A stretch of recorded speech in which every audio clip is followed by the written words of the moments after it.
trong suốt những ngày qua các bạn đã được nghe rất nhiều về coronavirus và đã bắt đầu có một vài bạn đã có thể là tự hỏi bản thân là vậy liệu coronavirus sẽ ảnh hưởng như thế nào đến đời sống du học sinh của chúng ta. Thì trong số ngày hôm nay mình sẽ nói về cái điều này từ con mắt của một nhà kinh tế. Vâng, mình là James, chào mừng các bạn quay trở lại với Du học Quán ngày hôm nay. Trong suốt những ngày qua các bạn có thể thấy là coronavirus đã ảnh hưởng cực kỳ nghiêm trọng đến rất nhiều nước, và hiện nay theo như mình được biết thì nó đã ảnh hưởng trên 87 nước trên toàn thế giới, và Úc cũng nằm trong một trong số những nước bị ảnh hưởng. Tuy cái số người bị nhiễm hiện nay cũng chưa phải là cao, và tỷ lệ số người bị chết bởi ảnh hưởng bởi cái coronavirus cũng khá là thấp. Hiện nay theo ước tính của các nhà khoa học trên thế giới, các bác sĩ trên thế giới thì hiện nay mới chỉ tầm 3 cho đến 4%. Nhưng chúng ta cũng không nên chủ quan bởi vấn đề này. Trong suốt những ngày qua có thể các bạn sẽ thấy những cái hình ảnh cực kỳ lạ tại Úc đang diễn ra như thế này, ok, hoặc như thế này. Thì các bạn sẽ thấy nó là chuyện gì đang xảy ra tại Úc vậy? Tại sao mọi người lại trở nên crazy và có những hành động thật điên khùng đến như thế? Đến những cái giấy vệ sinh cũng coi như là họ tìm cách coi như mua bằng được. Rồi tất cả các sản phẩm thiết yếu khác, ví dụ như khăn face mask này, hoặc là cái khẩu trang, cũng như là cái nước hand sanitizer cũng hoàn toàn là hết sạch trên toàn bộ thị trường của Úc. Cũng thật là sự là rất cực kỳ khó khăn để các bạn có thể kiếm được những cái này trong những ngày gần đây. Nhưng bên cạnh đó thì mình thấy là có những cái sản phẩm mà mình cũng không thể hiểu nổi nó là tại sao lại cũng hết cơ. Đó, ví dụ như sản phẩm bao cao su. Đó, các bạn có thể nhìn thấy. Đó, mình cực kỳ ngạc nhiên đó là tại sao sản phẩm bao cao su này cũng lại hết, trong khi mình không biết là có liên quan gì đến coronavirus. Phải chăng là các bạn đang nghĩ là trong suốt cái quá trình các bạn bị cách ly từ 14 ngày thì các bạn sẽ không có việc gì để làm, thì các bạn sẽ chơi trò đấu vật trên giường với partner của các bạn. Do đó là mình nghĩ có thể đó là cái lý do để cho cái bao cao su hết trên thị trường của Úc, mà mình cũng khá là ngạc nhiên với cái điều này. Ok, thì nói về cái ảnh hưởng của coronavirus này thì theo con mắt nhận định của mình có thể thấy là với cái ảnh hưởng của coronavirus tại thời điểm hiện tại, nó thật sự mình nghĩ là nó không mạnh mẽ đến cái mức mà nó có thể ảnh hưởng nhiều hơn sau cái đợt corona này. Bởi vì sao? Bởi vì coronavirus là đang ảnh hưởng trực tiếp đến vấn đề sức khỏe hiện tại. Ok, thì mình không cần nói đến cái vấn đề bị chết hay bị ốm đau hay bị cách ly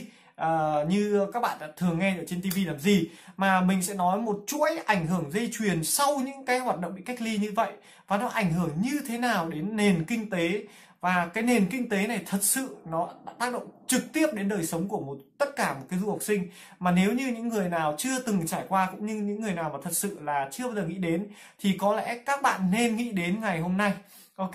và nếu như những bạn nào mà đã quên chưa subscribe kênh của mình thì các bạn có thể subscribe kênh ngay bây giờ và bấm chuông để có thể nhận được những cái clip mới nhất của Du học Quán. Thì mình sẽ nói về cái vấn đề đó là nó ảnh hưởng mạnh mẽ như thế nào với nền kinh tế. Theo như những cái nhận định của bọn mình thì nó có thể sẽ tiến tới cái nền kinh tế sẽ bị suy thoái như cái khủng hoảng tài chính trước đây, và nó thật sự nó sẽ ảnh hưởng cực kỳ mạnh mẽ. Bây giờ chúng ta sẽ xem qua cái biểu đồ mà mình phác họa nha, và mình sẽ giải thích qua đó thì các bạn có cảm thấy dễ hơn và dễ hiểu hơn nha. Nó ảnh hưởng. Nào, bây giờ chúng ta sẽ bắt đầu nhìn đến sự ảnh hưởng của toàn bộ coronavirus với lại đời sống du học sinh hiện tại của chúng ta nha. Thì ở đây là một cái vòng tuần hoàn mà mình vẽ bởi chính bản thân mình, dựa trên những kinh nghiệm của mình về kiến thức về nền kinh tế và những sự ảnh hưởng đối với du học sinh ra sao. Thì chúng ta có thể thấy đó là khi mà coronavirus được spread và lan một cách rộng rãi như hiện nay, và có thể sẽ là rộng rãi hơn trên nhiều quốc gia và có những ổ dịch rất là lớn, thì điều đầu tiên mà chúng ta có thể nhận thấy đó là chính phủ Úc họ sẽ hiển nhiên, và cũng là điều mà rất nhiều các bạn mong muốn, đó là chính phủ Úc họ sẽ đóng cửa những cái nước đó lại. Bởi vì sao? Họ để hạn chế cái sức ảnh hưởng của coronavirus trong không thể kiểm soát được. Khi họ đóng cửa với tất cả những cái nước này thì chúng ta có thể hiểu là như thế này. Tất cả những cái sản phẩm nó đang được nhập khẩu của nước đó sẽ bị hạn chế dần, và ngay chính tâm lý của người tiêu dùng họ cũng không họ cũng bắt đầu bị hạn chế khi tiêu dùng của những cái nước như vậy. Ok, thậm chí là các bạn thể hiểu khi một cái tâm dịch mà bắt đầu họ hoạt động thì những người công nhân hay những người làm ở bất kỳ cái nước đó, cái nước đang bị ảnh hưởng nặng nề của tâm dịch đó, họ bị ảnh hưởng cách nặng nề. Bạn hãy giả sử xem, ví dụ như một xí nghiệp, một công nghiệp họ đang hoạt động mà chỉ một người bị nhiễm coronavirus thì toàn bộ cả cái xí nghiệp đó họ sẽ bị delay, họ phải nghỉ 14 ngày để coi như người ta là coi như là làm cách ly. Họ sẽ phải kiểm tra toàn bộ tất cả những người đó. Thì các bạn nghĩ xem, cả một cái nền kinh tế họ đang hoạt động, một dây chuyền đang hoạt động, bỗng dưng cả một nhà máy phải dừng lại để coi như cách ly như vậy để tránh có thể ảnh hưởng đến những người khác, thì những cái sản phẩm được cung cấp ra dịch vụ ra vậy họ sẽ bị giảm sút một cách nặng nề, trầm trọng. Nhưng đặc biệt với Úc đó là khi chúng ta nhập khẩu từ Trung Quốc hay những cái nước khác thì hiện nay Trung Quốc đã bắt đầu dừng và những nước khác như Iran cũng bắt đầu đóng cửa, thì chúng ta thể thấy là nếu như cái nguồn cung của chúng ta bị giảm xuống một cách đột ngột nha các bạn. Đó, nguồn cung chúng ta bị giảm xuống một cách đột ngột và như các bạn có thể nhìn thấy ở đây đúng không? Đó, là một cách đột ngột luôn. Thì chúng ta có thể hiểu là như vậy là thật sự là bắt đầu có vấn đề rồi. Vậy thì bây giờ chúng ta sẽ nghĩ xem khi mà cái nguồn cung bắt đầu có ảnh hưởng, con người bắt đầu họ cảm thấy là hình như đang có vấn đề gì đó xảy ra và họ cảm thấy lo sợ, thì khi cái điều lo sợ này sẽ dẫn đến là với cái tâm lý chung của mọi con người và tất cả có khi cũng rất nhiều bạn, đó là chúng ta sẽ cố gắng là tìm cách mua vào những cái sản phẩm thiết yếu và để chúng ta để giữ tại nhà. Ok, giữ tại nhà để khi nào có thể là có những sản phẩm như giấy vệ sinh này, rồi kể cả những cái bánh xà phòng chúng ta có thể dùng có khi vài tháng mới hết, 1-2 tháng mới hết. Thế nhưng chúng ta lại mua tích trữ cho cả năm, và điều này cũng có thể dễ hiểu thôi, tại sao chúng ta mua cả năm, bởi vì đấy ai cũng có thể nhận định được là cái dịch virus này có thể ảnh hưởng một cách lâu dài, có thể đến cả năm nữa. Thì bởi vì hiện nay chúng ta hoàn toàn chưa có vaccine, và để có được vaccine thì tất cả các chính phủ đều tuyên bố là có thể phải mất đến 5 đến 5 rưỡi họ mới thể thử nghiệm được một cách hoàn thiện trên cơ thể con người thì họ mới có thể dám đưa ra để dùng. Thì với cái điều như vậy thì dẫn đến cái nhu cầu của mọi người mua một cách ồ ạt vào như vậy. Đó, ok, mua một cách ồ ạt như thế, và chúng ta có thể nhìn thấy những điều này xảy ra một cách đó là ví dụ như là cái mặt nạ, giấy vệ sinh, rồi nước rửa tay là trong những ngày qua hết, thậm chí cả bao cao su cũng hết trên thị trường của Úc. Thì chúng ta nhìn thấy là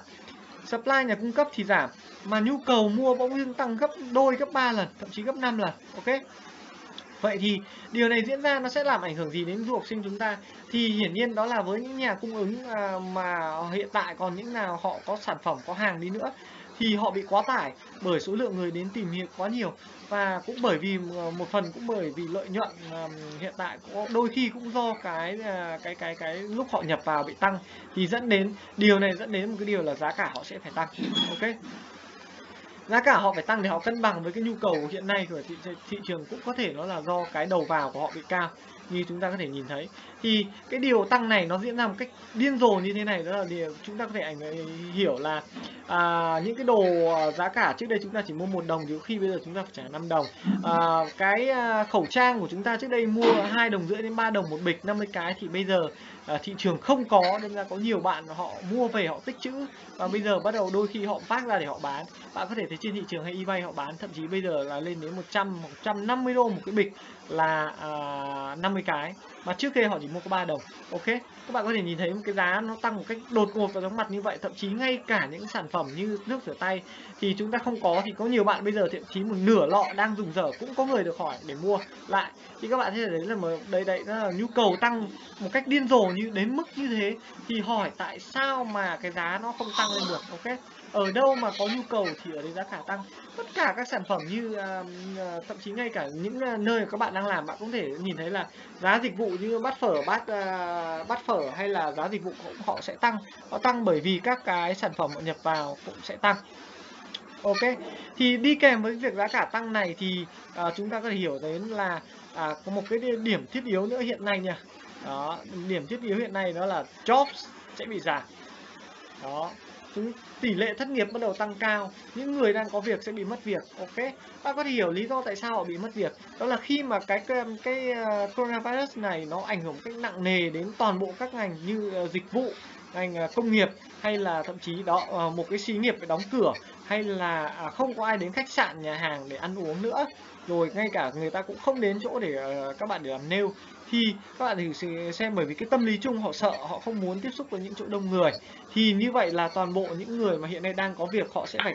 được chủ họ khuyến khích là đi du lịch hoặc là nghỉ phép ở nhà. Còn những người nào mà làm theo dạng gọi là casual ở Úc thì họ sẽ không xếp ship thêm cho các bạn, bởi vì làm gì có việc để người ta có thể trả lương để cho các bạn. Ok, không có khách họ không có lợi nhuận, không có lợi nhuận thì hiển nhiên họ không có tiền lương để trả cho các bạn đâu. Vì vậy các bạn đừng nghĩ là quá đơn giản. Hiện nay trường học đóng cửa, chúng ta được extend thêm vài tuần nữa ở nhà thì chúng ta thể kiếm thêm tiền đi làm.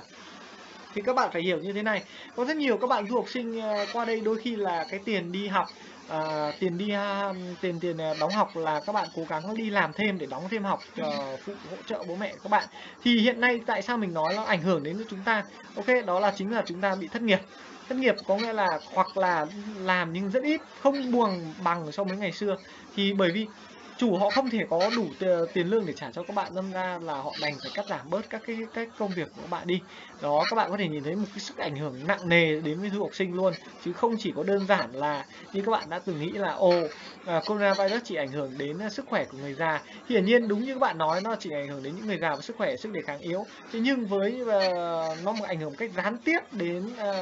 đến đời sống du học sinh, những người trẻ cho chúng ta. Và các bạn nhìn thấy đây là một chuỗi dây chuyền ảnh hưởng, nó ảnh hưởng đến nền kinh tế. Ok, và các bạn có thể nhìn thấy khi tỷ lệ lạm phát mà coi nhân là khi mà coi nhân tỷ lệ người thất nghiệp tăng cao, công việc thì mất. Ok, những người đang có việc ổn định bỗng dưng bắt đầu bị cắt giảm, giá mọi chi tiêu tăng cao. Ok, những thứ mọi chi tiêu mình đang dùng bỗng dưng tăng cao, thì như vậy là tỷ lệ inflation đã bắt đầu tăng cao một cách chóng mặt. Với tỷ lệ inflation như mình có giải thích là tỷ lệ lạm phát, các bạn đã có thể hiểu như mình đã từng nói là tỷ lệ lạm phát là gì. Với những người chưa từng trải qua hay những người không học về nền kinh tế thì chúng ta có thể hiểu là tỷ lệ lạm phát là ví dụ một giá trị của một đồng tiền ngày hôm nay so với ngày mai để chi tiêu ra nó bị giảm một cách đáng kể. Ví dụ như đó, bạn mua một cái bánh burger trước đây chỉ có 1 đồng thì bây giờ có khi nó là 5 đồng, thậm chí 10 đồng bạn có thể mua được cơ. Thì bạn sẽ nghĩ sao với cái điều là như lương của bạn vẫn đang, ví dụ các bạn được trả đang là 200 đô một ngày, bạn có thể mua được 200 cái burger, và bỗng dưng bây giờ bạn chỉ mua được 40 cái burger hoặc thậm chí 20 cái burger, thì các bạn đã nhìn thấy là giá trị này nó bị ảnh hưởng cách trầm trọng. Giống như các bạn có thể nhìn thấy như nước Venezuela hiện tại, trước đây là họ không đủ tiền lương, không chỉ đủ để mua một bịch sữa hoặc là một cái ổ bánh mì, mà làm cả tháng lương công nhân hay là bác sĩ chỉ đủ để trả được một cái bánh mì thôi, thì các bạn sẽ nhìn thấy một cái sự ảnh hưởng nặng nề đến như vậy. Ok, và bên cạnh đó thì bạn đừng nghĩ đơn giản nó chỉ ảnh hưởng đến cái đó. Ok, vì khi này có thể đó là tiền học năm tới của các bạn sẽ bị tăng cao một cách chóng mặt. Bởi vì sao? Bởi vì giá trị đồng tiền bị ảnh hưởng nặng nề như vậy thì nhà trường cũng bắt đầu tăng giá trị tiền lên. Ok, tăng giá trị tiền đóng học lên để có thể bù đắp được cho những cái khoản chi phí bị thâm hụt của ngân sách của trường. Đó, thì các bạn có thể hiểu là nền kinh tế, các bạn nghĩ xem, khi mà các bạn coi như là mất việc thì ít, giá cả thì mọi thứ leo thang, đóng học thì cũng leo thang luôn. Ok, tiền học đóng học bỗng dưng tăng cao một cách đột ngột, thì các bạn nghĩ xem liệu nó có ảnh hưởng đến các bạn hay không. Đó, thế nhưng mà đi kèm đó thì bao giờ cũng vậy, khi mà tỷ lệ lạm phát tăng cao thì chúng ta có thể nhìn thấy luôn có một động thái của bất kỳ một nhà nước nào để mà kiểm soát cái động thái này, đó là nhà nước sẽ giảm cái lãi suất xuống. Ok, giảm cái lãi suất xuống này để làm gì? Tại vì bao giờ thấy nhà nước họ sẽ cố kiềm chế cái tỷ lệ lạm phát bằng cách giảm lãi suất xuống. Lãi suất này sẽ được giảm xuống, như thì bạn có thể nhìn thấy lãi suất gửi tiết kiệm giảm xuống một cách đột ngột. Và tất nhiên với những bạn nào mà đang gửi tiết kiệm và các bạn đã muốn là chúng ta có thể ăn tiền tiết kiệm, thì đối với các bạn là tiết kiệm hiện nay sẽ giảm một cách đột ngột. Và tất nhiên với lãi suất gửi của Úc thì nó cũng không khá là cao, không cao lắm. Thì khi cái lãi suất này tại sao họ lại giảm xuống? Họ giảm xuống để nhà nước cố gắng rằng toàn bộ các chủ doanh nghiệp có thể tiếp cận với nguồn vốn một cách dễ dàng hơn, bởi lãi suất ưu đãi hơn, để họ có thể cầm cự được trong cái thời kỳ cực kỳ khó khăn này. Ok, nếu không thì họ sẽ hoàn toàn phá sản. Bạn nghĩ xem, họ đang vay tiền để kinh doanh mà bất chợt tự nhiên lãi suất tăng cao, tỷ lệ mọi thứ tăng cao, lương của nhiều người họ có khi cũng có yêu cầu phải tăng cao họ mới đi làm. Đó, thì trong khi mọi cái đó thì nó ảnh hưởng đến nền kinh tế nhá. thì hiển nhiên họ sẽ phải nhà nước sẽ phải cố gắng hỗ trợ doanh nghiệp, và thậm chí cái giảm lãi suất này để nhà nước khuyến khích những người đang có tiền hãy mang ra thị trường để đầu tư, đẩy cái nền kinh tế phát triển lên. Ok, đó là lý do tại sao mình nói cái tỷ lệ ở đây sẽ giảm. Thế nhưng thưa các bạn, đó là bất kỳ ở đâu cũng vậy, thị trường nào cũng thế, nó đều chịu ảnh hưởng, dù nhà nước có dùng mọi công cụ để kiểm soát coi như nền kinh tế hay chăng đi nữa, thì cái niềm tin của nhà tiêu dùng vẫn là quyết định toàn bộ đến tất cả thị trường. Ok, tại sao mình nói cái niềm tin của nhà tiêu dùng là vì sao? Đó, các bạn có thể nhìn thấy là hiện nay ví dụ như nhà nước tuyên bố là hiện nay chỉ có tầm khoảng 60 mấy cây đang bị nhiễm, và có tỷ lệ có một vài người vài người bị chết thôi, và cái tỷ lệ người chết chỉ khoảng 3 đến 4%. Thế nhưng nếu như các bạn đọc ở các forum ở trên mạng hay là trả lời ở trên newspaper, các bạn sẽ thấy là rất nhiều người dân hiện nay họ không tin vào cái số liệu đó. Họ nói là có số lượng con người bị ảnh hưởng còn cao hơn rất là nhiều, và nhà nước đang cố gắng trên đó. Đó người ta gọi là niềm tin của nhà tiêu dùng, có nghĩa là mọi động thái của nhà nước làm gì đi nữa thì người ta không tin. Ok, và bởi vì không tin dẫn đến là những cái công cụ để hỗ trợ thị trường này sẽ bị giảm tác dụng. Còn nếu mà bị giảm tác dụng này thì điều gì sẽ diễn ra? Ok, đó chính là cái khủng hoảng nó sẽ tăng một cách trầm trọng. Ok, đó, bắt đầu phát triển crisis trầm trọng. Và cái khủng hoảng này nó ảnh hưởng một cách nguy hiểm như thế nào? Đó là bắt đầu biểu tình bắt đầu xảy ra. Ok, biểu tình xảy ra, trộm cắp cướp bóc bắt đầu xuất hiện, và các bạn sẽ thấy là những cái trộm cắp cướp bóc hàng ngày bắt đầu diễn ra, mà giống như kiểu là hệ thống chính trị và hệ thống an ninh gần như là không hoạt động được. Đó, thì nó là cái nguy hiểm của việc mà khi mà cái khủng hoảng này xảy ra. Thì mình hy vọng là, và mình cũng nghĩ là với cái nền kinh tế của Úc thì nó cũng sẽ không bị ảnh hưởng đến mức trầm trọng như đến mức như thế này đâu. Ok các bạn. Thế nhưng đây là một chuỗi tuần hoàn, các bạn có thể nhìn thấy. Ok, nó cái hành động nó cứ xảy ra liên tục vào vòng tròn như vậy, thì chỉ đến khi nào nó có thể chấm dứt được, khi nhà nước hay có một cái động thái nào mạnh mẽ, hay có vaccine đã được cung cấp ra, và những công cụ của nhà nước làm cho người dân tin, thì những cái công cụ đấy bắt đầu mới hoạt động được nha các bạn. Đó, thì ở đây mình muốn nói là có thể các bạn nghĩ là không sao, bởi vì nếu như không đi làm thì các bạn vẫn ở nhà, thì đó như mình có nói, và có thể cái giá nhà của các bạn đang thuê cũng sẽ tăng. Ok, giá nhà của bạn sẽ tăng, nhưng các bạn có thể, như với những bạn mà mạnh gạo và bạo về tiền, bố mẹ bạn có thể gửi tiền sang cho các bạn, thì các bạn có thể nghĩ là cái điều này nó không chỉ xảy ra ở đất nước Úc này. Ok, bởi vì đây là một dịch toàn cầu, khi dịch toàn cầu này nó có thể ảnh hưởng đến thậm chí cả bố mẹ của các bạn, nền kinh tế của bố mẹ các bạn đang kinh doanh ở trong nước. Tại vì sao? Khi các bạn nghĩ xem, các bạn đang ở Úc bên đây, và bố mẹ các bạn gửi tiền và làm kinh doanh ở trong nước, với nguồn thu nhập hiện nay đang đều như vậy, bỗng dưng bởi cái nền kinh tế này, những người bố mẹ bạn đang làm về ngành khách sạn, du lịch và nhà hàng, bất chợt tự nhiên lượng khách đổ dồn xuống, giảm một cách đột ngột, dẫn đến nền kinh tế ảnh hưởng, các bố mẹ các bạn phải dừng hoạt động kinh doanh, thậm chí bán bớt kinh doanh, hay những ngành sản xuất dịch vụ không ai mua, không ai tiêu, thì các bạn nghĩ xem nào, nếu như mà những cái ngành dịch vụ họ không muốn vui chơi, họ không muốn đấy, tỏa nền kinh tế cả nền kinh tế bị giảm sút, thì lúc đó tất cả các cái income hiện tại và mà gia đình các bạn đang có trước đây cảm thấy rất là đủ dồi dào để cung cấp cho các bạn ở Việt Nam cũng như là ở bên này, thì bỗng chợt các bạn sẽ thấy đâu là cảm thấy khó khăn, mà trong khi lại mọi chi tiêu của các bạn ở bên này khi bị tăng 2 đến 3 lần, bởi giá nhà thuê mua tất cả các nhu yếu phẩm bị tăng cao, bạn thì không đi làm được. Đó, thậm chí giá đo tiền học sẽ tăng cao, thì đó là tất cả những cái sự ảnh hưởng một cách toàn diện đến thị trường cũng như đến cuộc sống của du học sinh chúng ta. Ok, các bạn đừng chỉ nghĩ đơn giản một cái điều đó là